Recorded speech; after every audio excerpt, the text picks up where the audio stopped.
Citizens of the internet, do not believe what you have been told.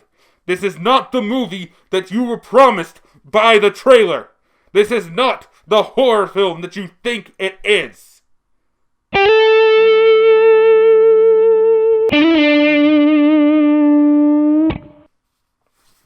Hello and welcome to another midnight showing. As always, I'm Kelly, and I just got out of Crimson Peak. Oh boy, was this different than I thought it was going to be. Yeah, whatever you do, don't believe the marketing on this. This is not a full-fledged horror film like it was marketed. It's not this super creepy ghost story. It's actually a period piece love story with a mystery thriller edge to it. That's it. Okay? Don't believe this ginormous ghost thing that they keep throwing at you, because it's not. That's not what this movie is. This was a good movie, but if you go into this thinking that it's going to be a jump scare horror fest, or hell, just a good ghost story, you're going to walk out disappointed. Know what you're walking into. So, with that said, I thought the movie was actually really good. It had problems, like every movie I've ever talked about. And yeah, it was a little disappointing that I didn't get the ghost story I thought I was going to get. But you know what? I can live with what we got. So my final verdict on this one is that it is worth seeing, but not at full price. Wait till a matinee or goes to a cheap theater. It's just not quite worth seeing as is. Especially if you're looking for something to watch on Halloween. This really isn't a Halloween-esque horror story. I mean, go see Hotel Transylvania 2. Is there anything other horror films? Go see Goosebumps. That was actually very good. Pretty good. Yeah, I can't really think of anything else horror related that's worth seeing at the moment. But you can go rent It Follows. That was definitely worth it. So yeah, that's all for my final verdict. For those who want to stay for spoilers, let's go into this. As I said, this is a period piece love story about a romantic writer girl. Okay, that might be a little bit harsh. Okay, it's more about Tom Hiddleston and his sister marrying. Tom Hiddleston marries this girl, and after her father passes away, they get married and they move out to his house in England. And as she's there, she starts discovering things might not be exactly what they seem. Especially with her starting to get ill for some mysterious reason. And you're probably thinking this plot sounds familiar. Yeah, you've seen this story in a lot of TV shows. You know, you can predict exactly where this is going. And I say the ghosts, there are ghosts in this movie, but they are pointless. They have no real bearing on the plot. The only time one of the ghosts actually, quote unquote, helps or does something was at the very end during the climax of the movie. And even then, you can argue that it wasn't a ghost, but just a hallucination. And nothing would change. As a whole, the story is very well paced. The acting is very good. There is one part near the middle of the movie where it kind of hit the brakes a little bit, but it didn't jar me enough to pull me out of the film. So I do say that overall the pacing was good. The acting was really good from Tom Hiddleston and the person who played his sister, whose name I can't remember at the top of my head because I didn't look it up on IMDb or stay for that long in the credits because I really wanted to go home. I just had to do a double feature that night and just... But... yeah, they are by far the most interesting characters. Their interactions, the way that they're setting up the whole situation, or the way that they're reacting to said situation when things start turning in different directions. It's very intriguing. The main character, Lady Edith. Edith was her name. She's passable. She's fine. I didn't really find anything memorable about her. She's just that girl who's just struck on love and loves writing about it with her stories that involve ghosts. And yes, the movie itself looks beautiful. And I do mean that. Beautiful. I don't know if this is an actual building that they were filming in or if it was just a set. But holy shit. That house that they end up moving to is just... I could see this house existing. I really could. This manor, it's in complete disarray and disrepair. There's giant holes in the ceiling, so inside the main living room you've constantly got snow coming in, or freaking leaves and bugs and things. I mean, in the house itself, the foundation is sitting on a mountain of clay, which literally is sinking. So you step in the right place and you get all this like red ooze, like the floor is bleeding coming out. I mean, this place is beautiful. It's perfect for this atmosphere. I mean, this house just mind-blowingly amazing. With that said, I said the ghosts were pointless in this movie. Most of them are CGI blobs who are covered in the clay.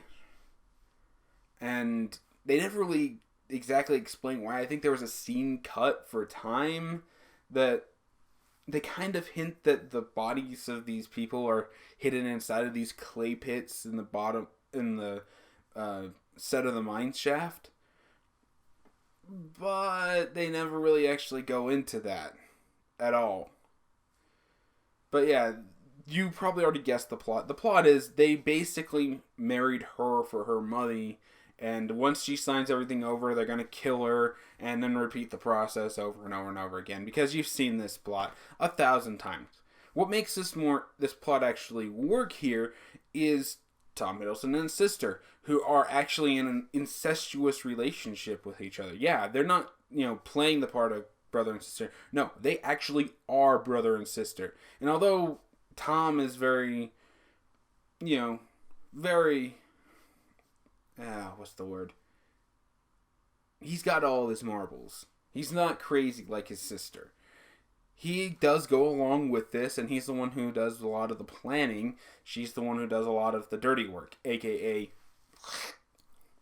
she's the cuckoo for Cocoa Puffs one who kills everything. And yeah, it's a very, very good relationship. They play off each other very well. These seemingly not so subtle hints, because they basically turn to the audience and start talking like evil bad guys. But just talking and interaction with each other and just trying to figure out what each other's thinking. It's very, very, very well done. As I said, the writer girl, she's not so much as interesting, because this is literally half of her stuff when she gets into this manor. She sees a ghost, oh no, and follows it and discovers another clue.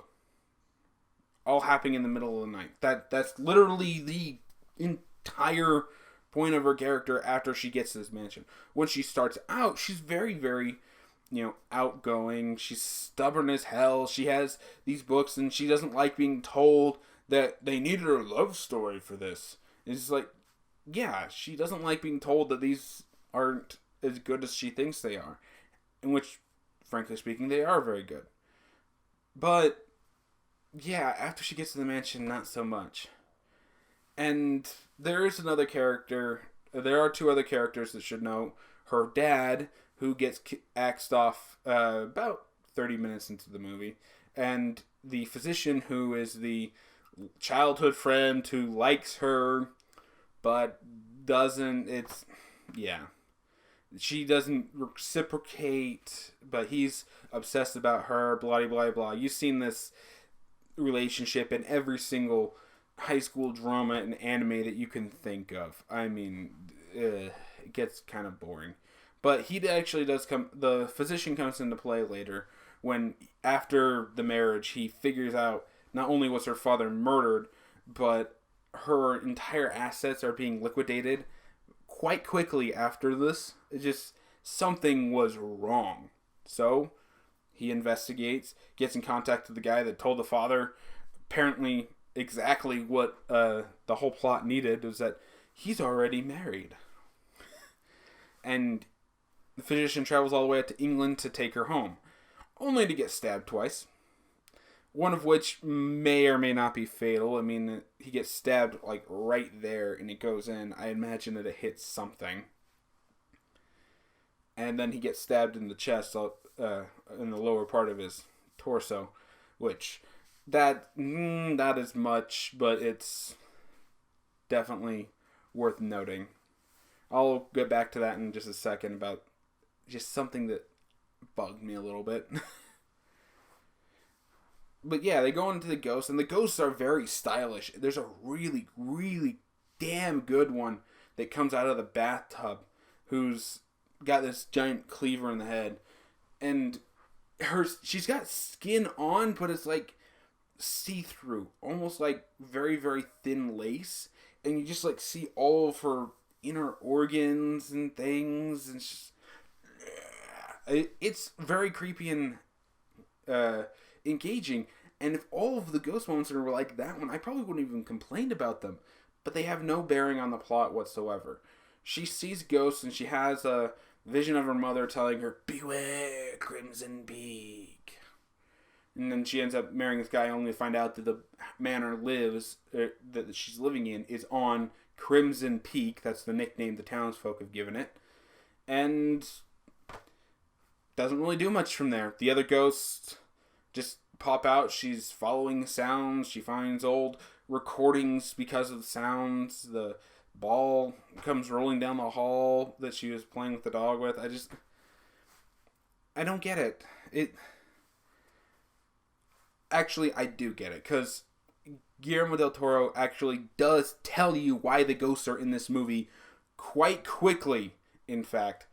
When they're talking about Edith's story inside of the person, her publisher, who's reading it, he says, "So it's a ghost story." Not really. It's a story with ghosts in them. They're a metaphor. A metaphor, you say? Yes, for the past. Hence why ghosts are in this movie. You literally told the audience why ghosts were in this movie. I imagine that someone's going to go into an actual analysis somewhere down the line after this comes out on DVD. And, it's probably going to be very, very interesting. But isn't that the equivalent of them literally calling Keanu Reeves in Matrix the Jesus Christ in the opening 5 minutes of his scene? Subtlety? Let us figure it out. It's fine. You don't need to spell it out for us. Yeah. But yeah, they're just there as a metaphor of the past, and it's always haunting you. It's always going to come back, and it's always going to bite you in the ass. That's basically the entire point of ghosts in this film. And that bugs me, because this could have been a really good story, and you could have integrated these ghosts a lot better, and it would have been very, very, very interesting if you had. I'm not asking for them to, throw shit off, then do a bunch of jump scares. I'm just asking, how about have the ghost actually lead the main character, Edith, to all of these different things? And I mean actually lead. How about them being very, very creepy and hard to watch and whatnot, but have them be the saviors? Have them actually come and distract the crazy girl when she finally goes to try to kill Edith at the end. Actually have them have some bearing on the plot, that the ghosts actually were trying to protect her. They were trying to stop these two from their evil plans. But nope! That's not what this movie was. This movie was actually a period piece romance about Tom Hiddleston falling for his mark, basically. And yeah, that's the thing, that you can actually tell there's a building relationship here between Edith and Tom Hiddleston. I mean, his character name, if I remember right, is Thomas Sharp, but yeah, it's Loki. But I'm going to call him Tom Hiddleston. It's what he is. He will always be that in my mind. But you can see this building relationship between the two, and yeah, they end up getting stuck inside of this snowstorm where the relationship really blooms into a sex scene, which says wonders when Loki is willing to drop his pants for the camera, but the main character girl won't even get out of her dress. I'm serious. Dedication. If you're going to be in this type of movie, I'm not saying that you need to go flaunt it like a porno. I'm just saying, get out of your dress. Is it that hard? I don't know. It just bugged me. That bugged me also. But by the end of the film, when the climax actually happens, because that last 20 minutes of the movie is just amazing. When that finally happens, as I said, the physician guy gets stabbed in the chest. Well, Tom Hiddleston's like, if I don't do it, she will. So he grabs the knife, gets up close, and he's like, you're the physician. Tell me where. And he leads it into a spot where, yeah, it'll bleed and cause him pain, but he won't die. And that whole reveal could have been done so much better, in my opinion. It really could have been. Because it's not even a reveal, it's just, he does it. Wouldn't it have been better if all we saw was his back for this first shot and just show him stab him and then come around, take her upstairs, and then him come back up after she's like running away from the other girl and help and say, he's alive! And then just cut back and then just show me where. Shows him leading the knife into that one spot. It just didn't seem like it wanted to build a mystery or suspense. Granted, that last 20 minutes was very suspenseful, but that was mostly because you have psychotic chick trying to chase down not so psychotic chick. And they're coming at each other with knives. One with a butcher's knife, one with a little kitchen chopping knife. It's pretty intense. Overall, yeah, this movie has a lot of problems, and I could see people hating this movie, bitching about it all over the place. But it was a good film. The story was solid. Yes, the ghosts were superfluous, but they still looked good. The style, the set, the building itself was mind-blowingly amazing. The bugs that were everywhere were just beautiful. They just integrated them so well that this movie is a beautiful piece of art. It really is. And you could just marvel at this movie for that and that alone. And yeah, my final verdict on it is it's not worth full price. As I said, it has way too many problems. Just go see it at a matinee or when it gets to a cheap theater. It's not the Halloween film that you want it to be. It's not this super scary, awesome thing that's going to mess with your mind. It's not a gore fest, although the last 20 minutes does have some gore inside of it that is really intensely. It's worth its R rating, but I think that all comes into play in that last 20 minutes. Everything else is pretty PG. But yeah, it's not that gore fest. It's not the psychological thriller. It's not the murder mystery that you think it is. It's more of just it's a love story. You spend more time with these characters talking about their feelings and their pasts and their presents, and while trying to figure out what we basically already know, that these guys are evil, which is basically in the trailers. Don't believe what the trailers are trying to make this out to be. Don't believe Stephen King's quote about this movie terrifying him, because frankly speaking, man, this wasn't scary. It was intense at moments, but it wasn't scary. So, yeah, that's all I can really say about that. Did you see Crimson Peak? Tell me what you thought about it in the comments below, and maybe we'll get some healthy discussion going about it. Tell me what your favorite Guillermo del Toro movie is. My personal favorite is Hellboy, the first one, followed by Hellboy 2, which are probably his best films, and much better Halloween-esque movies to be watching right now. But yeah, if you enjoyed the video, be sure to check out the channel and subscribe. I'll have links for those right up here in the corners. And if you want to see some more of my recent videos, I'll have those right down there. And yeah, be sure to share it with your friends. So I guess I'll see you all next time.